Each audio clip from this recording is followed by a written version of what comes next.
In 1980, Julian Simon bet Malthusian doomsday prophet Paul Ehrlich that resource scarcity would not plague our world due to overpopulation. He made this bet based upon the claim by Ehrlich that England would not exist by the year 2000. Simon challenged Ehrlich to pick any 5 non-government controlled materials and bet that they would not rise in price due to too many people clamoring for too few goods. I'm going to make him an offer he can't refuse. Ehrlich was allowed to choose the materials and the date. He chose copper, chromium, nickel, tin, and tungsten, and set the bet 10 years in the future. Fast forward 10 years, and not only did those goods not increase in price, but they all decreased in price, all while the population rapidly increased. It's all right. I hope your firings go really well. It's fun to see a dystopian anti-human like Ehrlich slam dunked on, but the startling part of Ehrlich's story is not just that he was openly schooled by Simon, but that he would go on to be basically wrong about every single prediction he's made in the history of his entire career. Ain't nobody got time for that. In his 1968 book, The Population Bomb, Ehrlich announced to the world that the 21st century would be one of poverty and mass starvation brought about by overpopulation. In 1970, he said that in 10 years, all important animal life in the sea will be extinct, and large areas of coastline will have to be evacuated because of the stench of dead fish. Recently, on 60 Minutes, he continued his losing streak by stating this. Of course, are the biodiversity that we're wiping out. Humanity is very busily sitting on a limb that we're sawing off. I shouldn't have to tell you not to take this quack seriously after his many public failures, but here's the real problem. People still do. But the people are retarded. He and others like him have convinced a whole generation of people that blocking traffic somehow stops fossil fuels. I mean, while their engines are running anyway. It's even convinced a generation of people that they should glue their hands to the pavement and destroy priceless works of art. And somehow that will prove something. In light of that, I want to share with you what the president of COP28, which is a climate summit that took place last week, what he said in the past. And there is no science out there or no scenario out there that says that the phase out of fossil fuel is what's going to achieve 1.5. 1.5 is my North Star. Please help me, show me a roadmap for a phase out of fossil fuel that will allow for sustainable socio-economic development, unless you want to take the world back into caves. Whoops, somebody said the quiet part out loud. If you didn't catch what he just said, he told the world that science tells us that stopping all fossil fuels tomorrow wouldn't even drop the planet's temperature more than 1 degree Celsius, and it would totally ruin the world economy. I bet you'd never guess what happened after this. If you guessed, people started to rethink their opinions. I mean, come on. Especially not in America. Who are you kidding? That's really cute that you would think that, though. Bless your heart. Nope, this is 2023, and we cancel people who defy the narrative rather than rethink our positions. So instead of respecting this man's obvious slip into reality, he had to go on an apology tour. Everything this presidency has been working on, continues to work on, is focused on and centered around the science. I honestly think that there is some confusion out there. Notice what he didn't say here. I was wrong about my original statement, and the science does not tell us that stopping drilling immediately will actually make much of a difference. Nope. Instead, I was right, but please don't fire me because this climate summit is where we make most of our diplomatic drilling deals for the UAE, which, by the way, is where the conference took place. But don't worry, Kamala Harris was also on hand to set things in order, and you can trust, just like she did with the border, she's on top of things. We have also placed equity at the center of all of our work, investing in marginalized communities, which are often hardest hit by extreme weather and bear a disproportionate burden from fossil fuel pollution. Damned racist carbon emissions. I'm so glad Kamala has a keen eye toward people of color because her desire to eliminate all fossil fuels at the tune of $1 trillion over the next 10 years will wreck our economy and destroy any progress the third world has made, which I'm not sure if you understand. They're on their way to industrialization, and most of these nations are mostly populated by people of color. If you want to know why Christians don't take you seriously when you talk about Christian nationalism, by the way, this is one of the reasons, because you guys lie about everything. And truth tellers are forced to publicly apologize, as we see. And we can't argue that it doesn't matter anymore. Lying about climate change is just one way that our culture has warped everyone's mind. I know some will argue correlation causation fallacy here with what I'm about to say, but just hear me out. And at the end of the day, if you still think that, I'm fine with it. It doesn't mean I'm wrong, though. The reason we want anthropogenic climate change to exist so bad is because we have gotten rid of the divine. Our godless secular age needs to control something. And so the decline of religious adherence has given rise to climate worship. Now, I know we're not quote unquote worshiping the climate per se, but we certainly are in love with the idea that we are in control of it somehow. How else do you explain the irrational and often deadly fixation on climate change as though human beings had control over acts of God in nature, if not for a group of people who have no sense of sovereignty in their lives anymore? Don't take my word for it. Look at the famous atheist Nietzsche. He asked the question, with God's blood on our hands, who will be able to clean it off? In other words, are there residual effects to our secularism that we may not be able to recover from? The answer is clear. Everybody is worshiping something. The only question is, are you worshiping the right thing? And we'll talk about that and more today on Indie Thinker.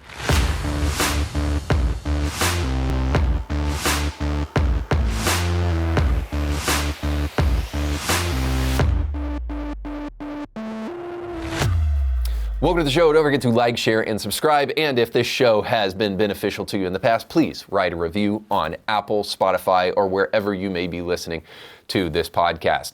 Now, I want to encourage you to do one other thing. I know you're in shopping mode right now, and maybe you even need some last-minute gifts. I can promise you that the best place to buy any gifts, especially for that significant other, that spouse in your life that loves all natural health and beauty products, that has been robbed, at least in a good way, for their conscience sake, of Target and needs to replace that with something else. I highly encourage you to check out our Herbal Alchemy store, which is your one-stop shop for all health and beauty products. Even if you're a dude, they've got some dude stuff like Man Face, aftershave, and all sorts of other things.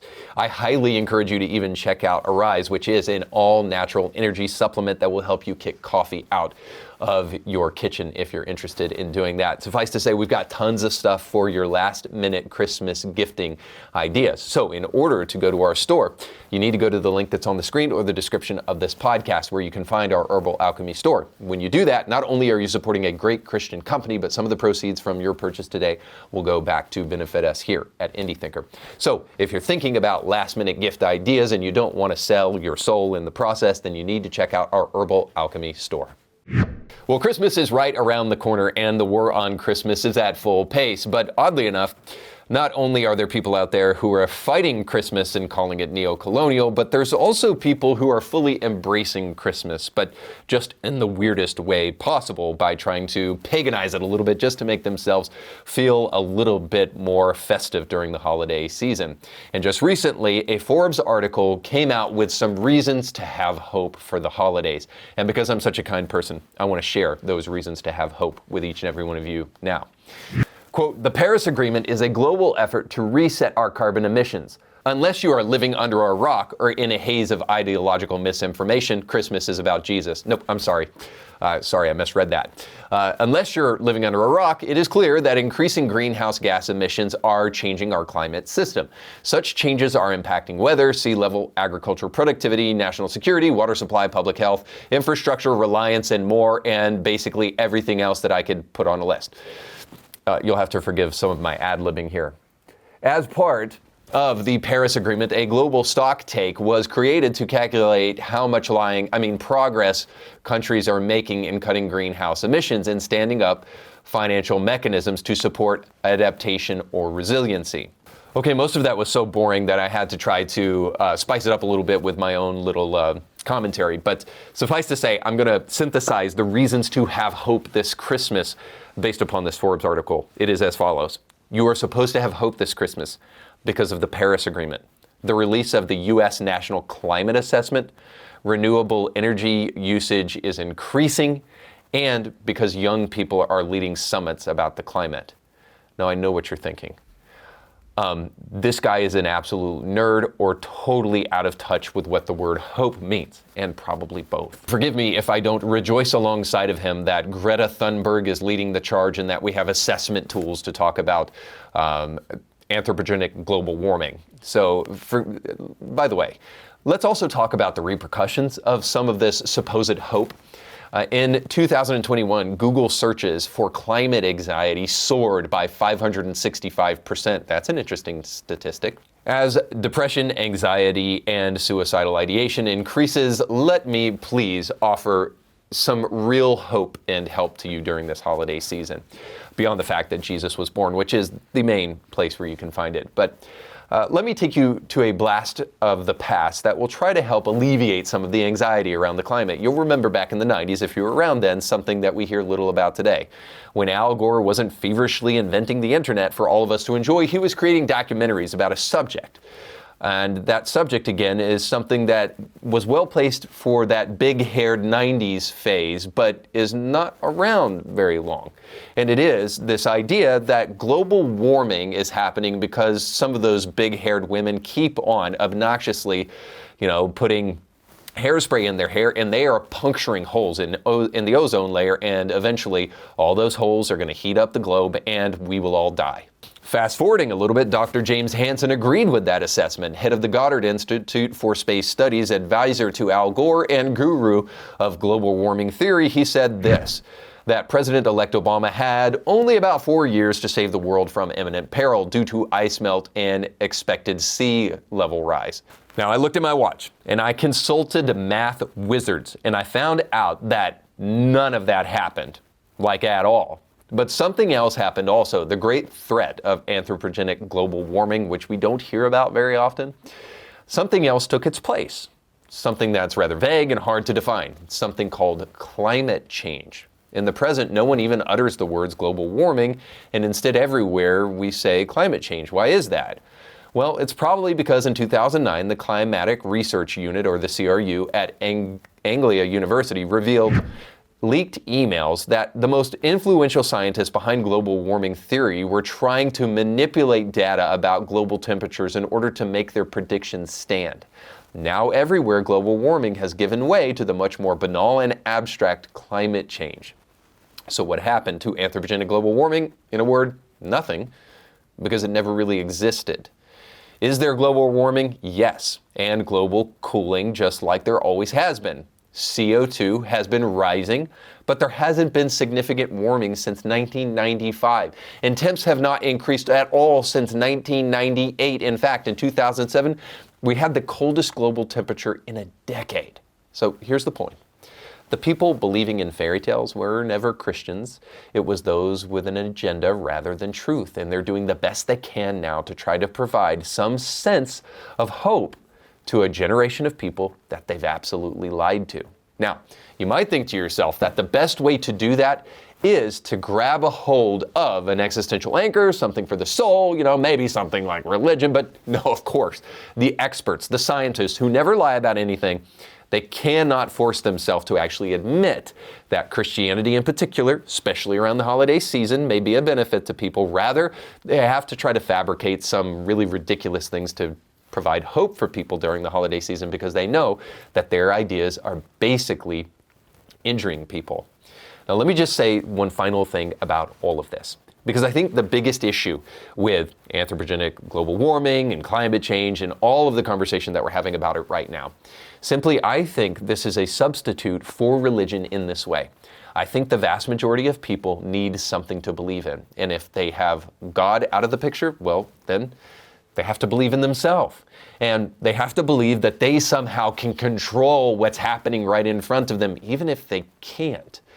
They no longer have prayer, they no longer have faith, and they no longer have real hope rooted in an existential anchor. So therefore, they need to convince themselves that they have a power that they don't really possess. I mean, it's really cute when you kind of think about it.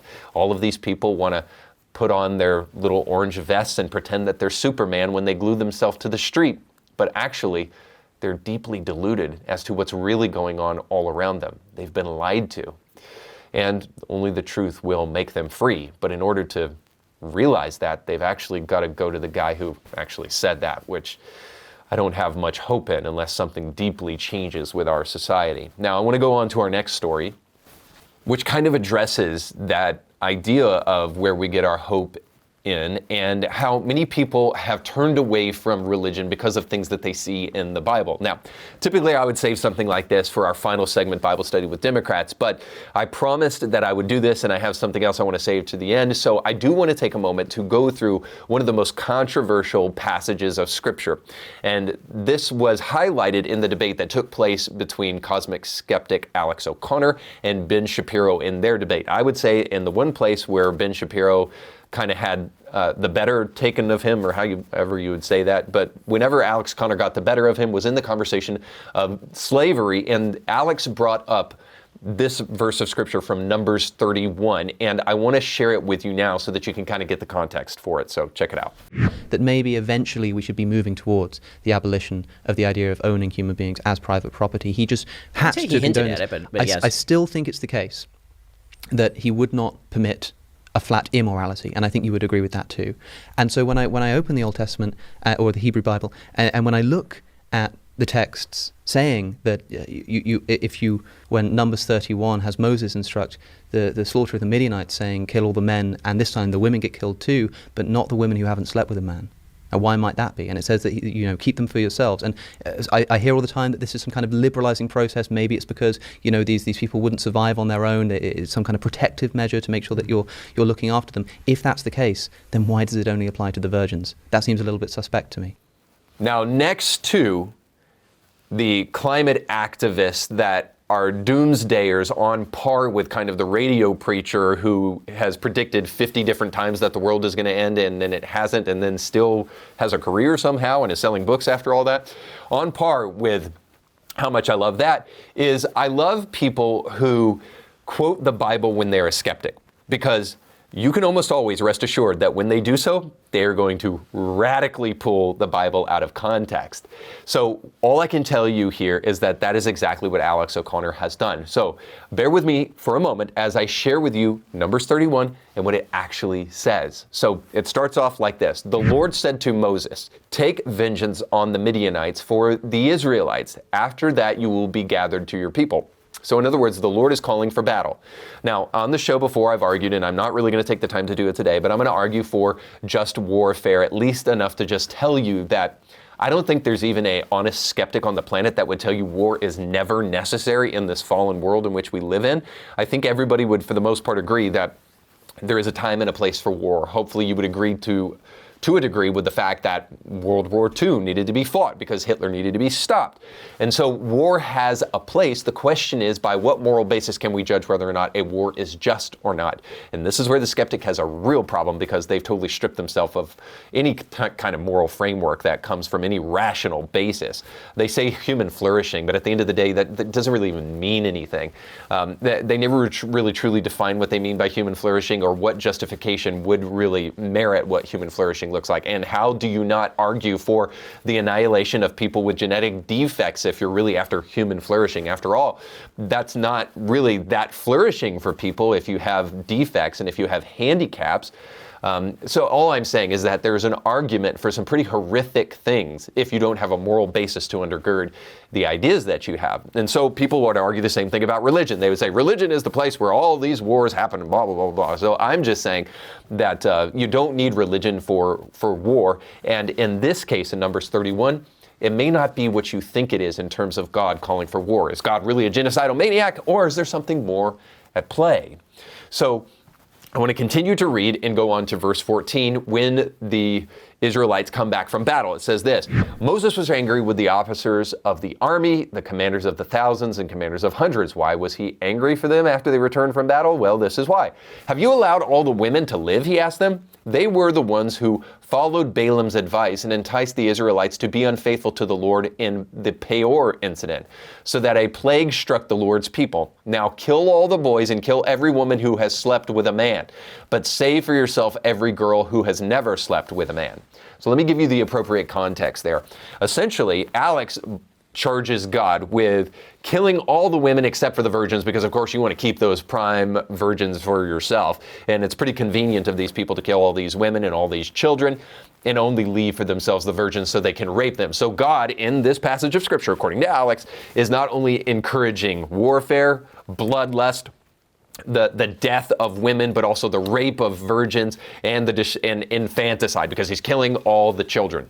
Okay, so let me give you an alternative interpretation, not based upon my hatred for religion, but actually trying to faithfully interpret the text. Because Alex conveniently left something out that I just read to you, and maybe you caught it. The reason that Moses, and essentially we can assume God, is calling for the death of these women is because of something they participated in. And what did they do? Well, according to scripture, they marched naked into the camp to try to pull men away from God and to worship idols. And then they did that so that they could then kill all the men and destroy the Israelites. So these women used their sex appeal and their OnlyFans accounts to try to pull Israelite men away. And essentially, what we see here in Numbers 31 is that these women are not innocent women who are being killed just simply because they've had sex before. And the reason the virgins are being kept safe is not because they're virgins, it's because they didn't participate in the evil act that these other women did. Now again, that goes back into, verse 16, where it tells us that they followed Balaam's advice. Maybe you'll remember the story of Balaam, that false prophet who tried to turn God's people away from God and then was prophesying and ended up telling the guy that was trying to pay him to turn God's people away from God, ended up telling him, hey, they're not going to do it. Ultimately, you're wasting your time and you're wasting your money.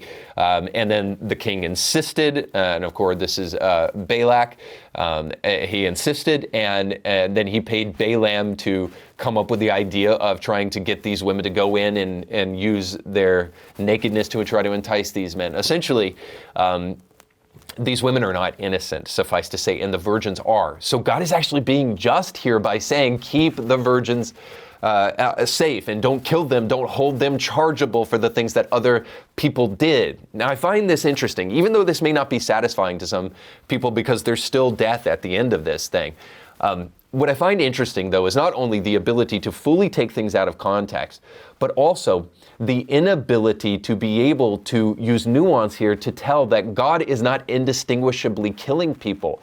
What we get here, if you get anything, is the idea that God is carefully choosing these people for this act simply because of evil things that they have done. Now, as far as the death of children, it's very interesting here that the word used here is not for small children, but the word for boys. In other words, if you kill these kids' mothers for the evil work that they have done, you're going to have to kill these boys because they will later come back and try to kill you. Now, again, you may not like that very much, and it may not sit well with you, but we're also speaking about a different time. And we're also speaking about a time in which the West didn't have as much influence as it does now, which, by the way, has been largely influenced by the Bible, Old Testament and New Testament.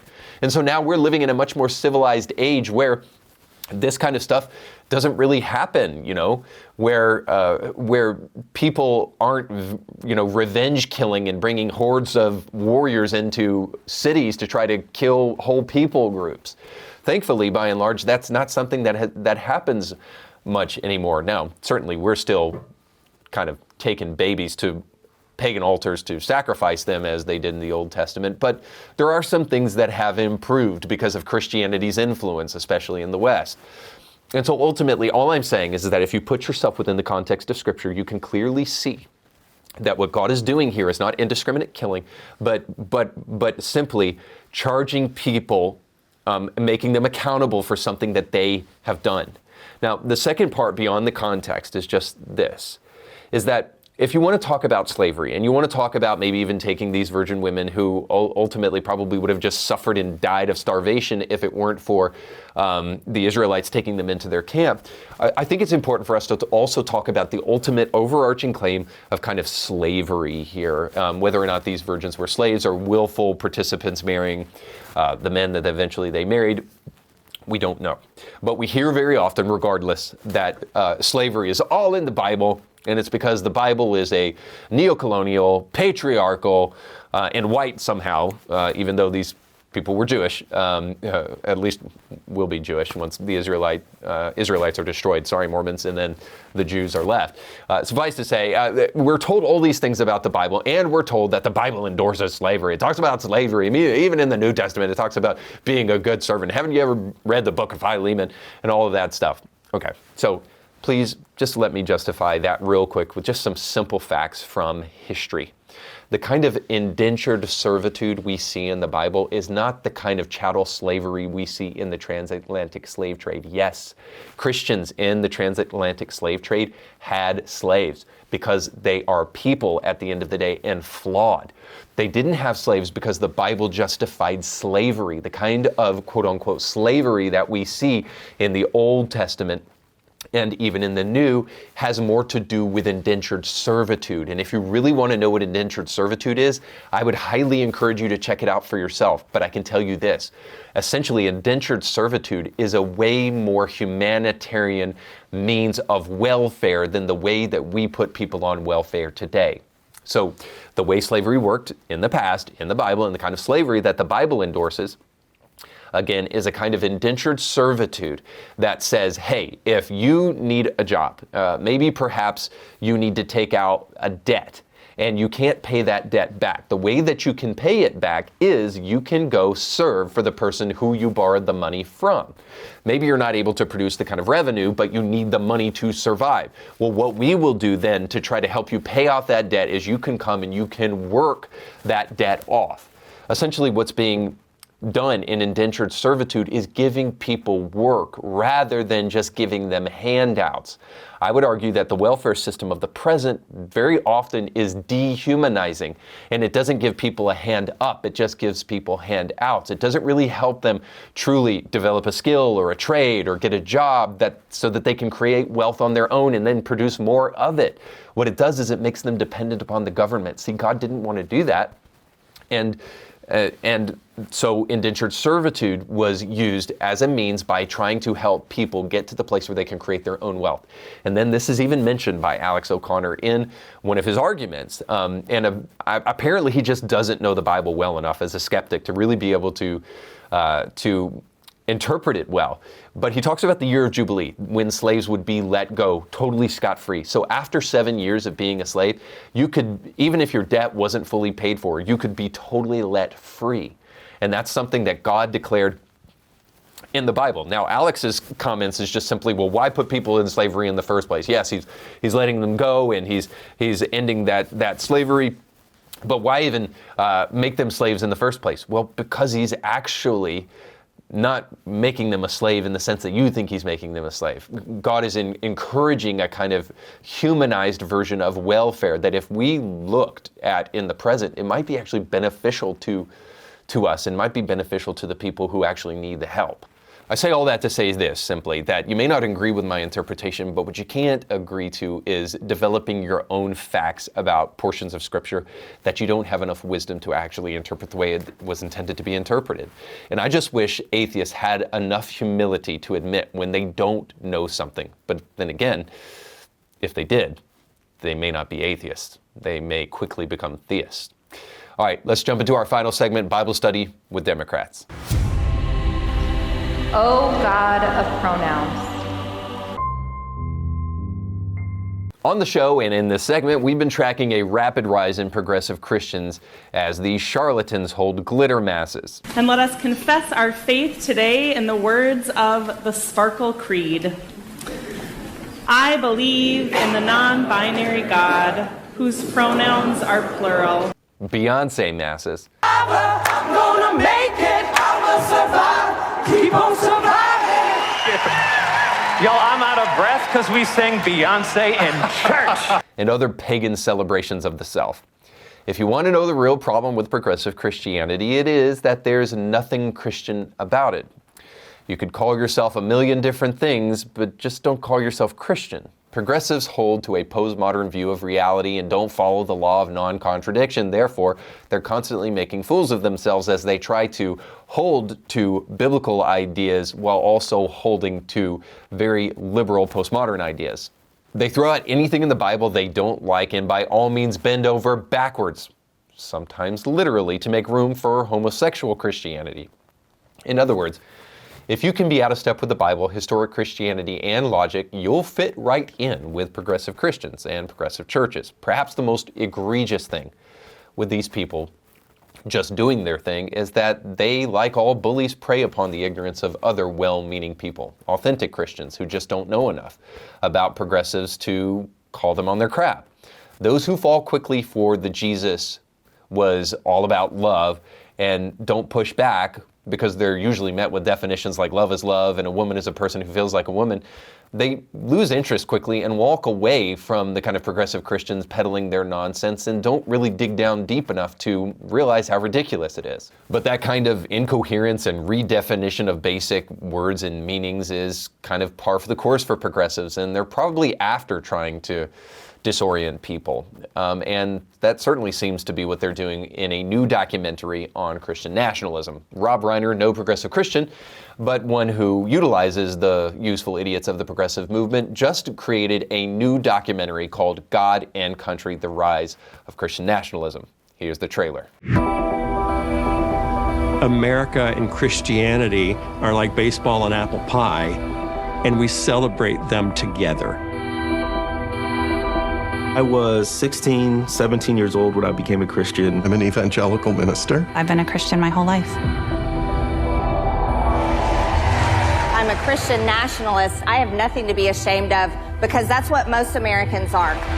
Is Christian nationalism Christian? No, it isn't. We should be blazing forth as a countercultural example, and instead, we're leading the charge of malice and division. Christian nationalism uses Christianity as a means to an end, that end being some form of authoritarianism. Being a Christian is about the values of inclusion. Christian nationalism is certainly not based on the values of the gospel. God wants America to be saved. They're told over and over and over again that you're in danger. You need to fight if you don't want to lose your country. We are in a civil war between good and evil. This is not a movement about Christian values. This is about Christian power. What happens to the people who don't believe this stuff? We are on the precipice. God is on our side. We're taking our nation back.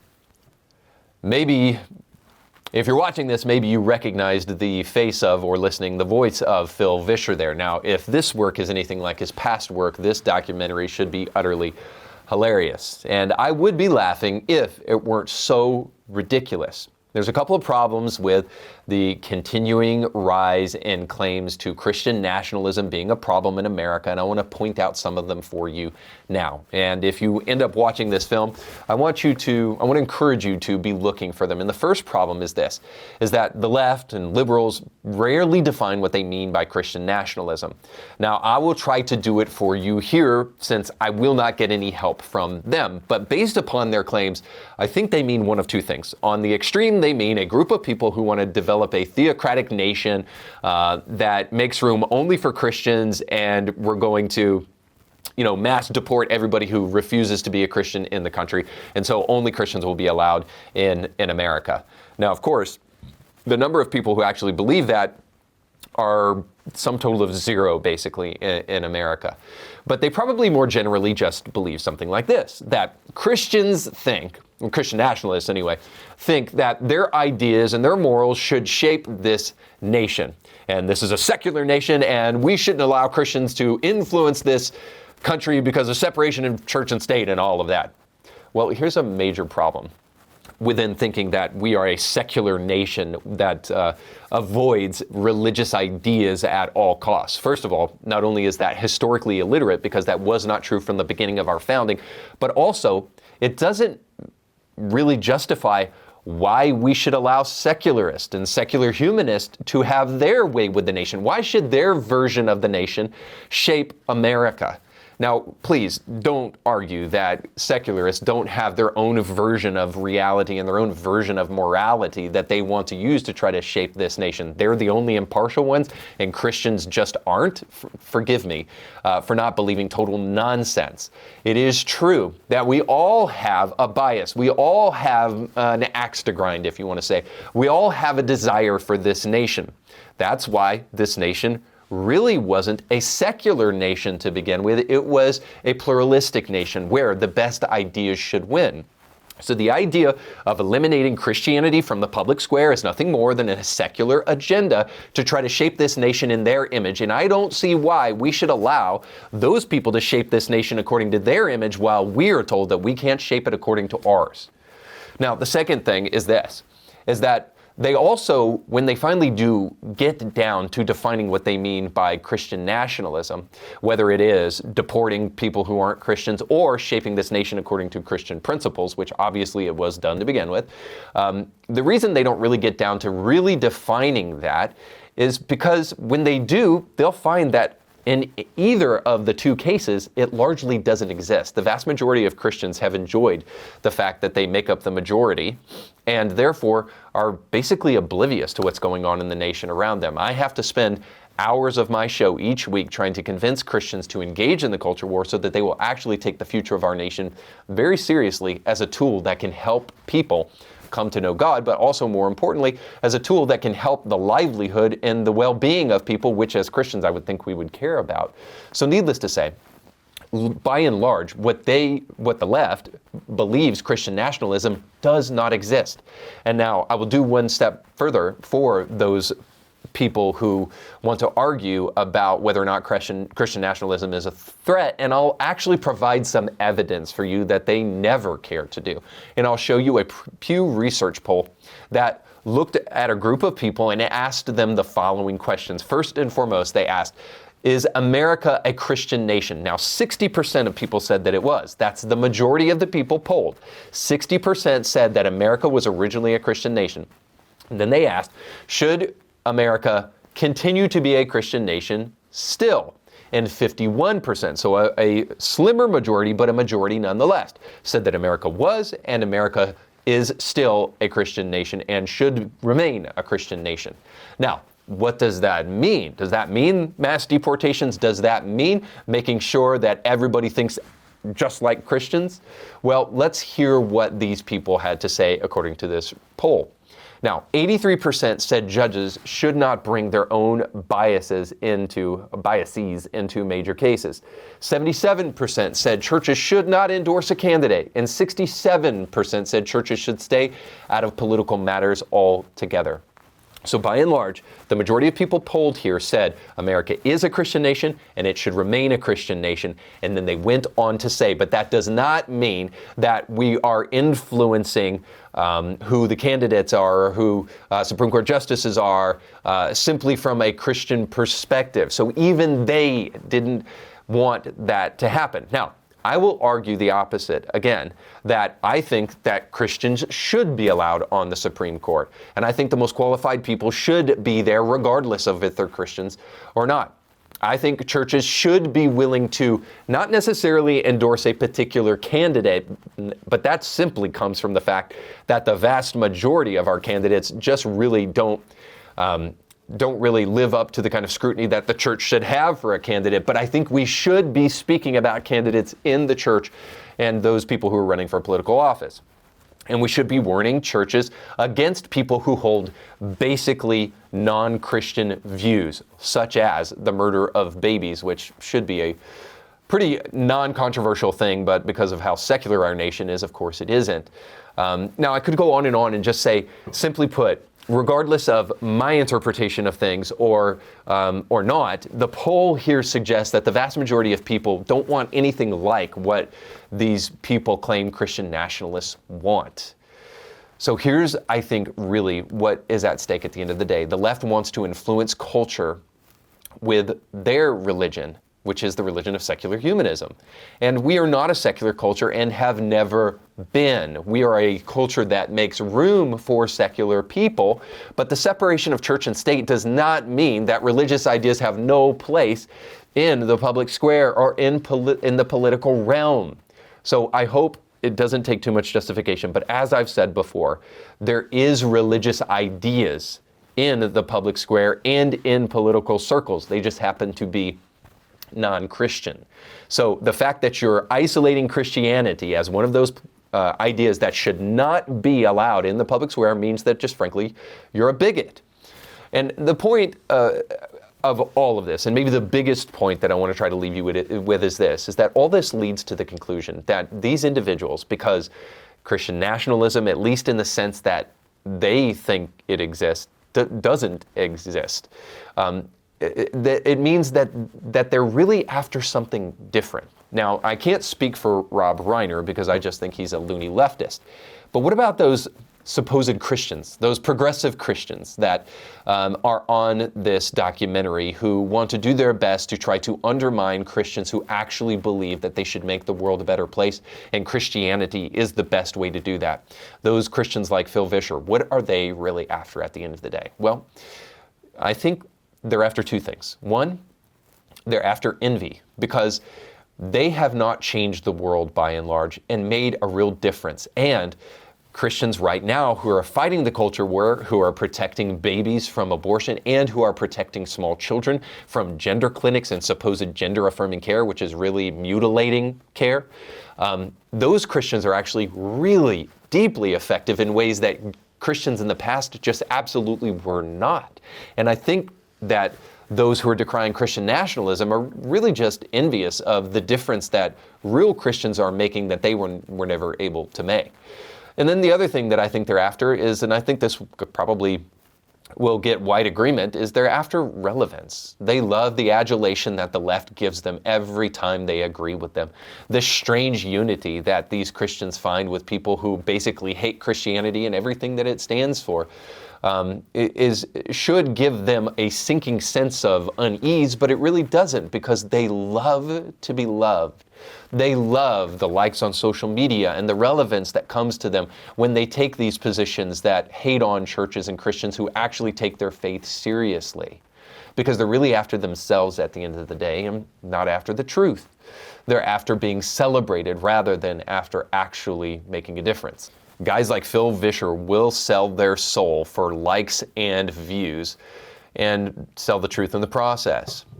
So in this world of lies, truth is forced to fly like a sacred white doe in the woodlands, and only by cunning glimpses will she reveal herself, as in Shakespeare and in other masters of great art, of telling the truth, even though it be covertly and by snatches. That was Herman Melville, by the way. Now, I don't really know what that means, but it sounds cool. And if it does mean anything, I think it means that the truth has always been something you have to squint to see. So don't accept what you hear at face value. It has never come easy, and it won't come easy. It takes effort, it takes work, it takes independent thought, and it takes research, and maybe even, reading. Therefore, don't make it easy for these imposters who are trying to peddle their wares by falling for their simple lies. Think better. Thanks so much for watching. Don't forget to like, share, and subscribe, and go with God.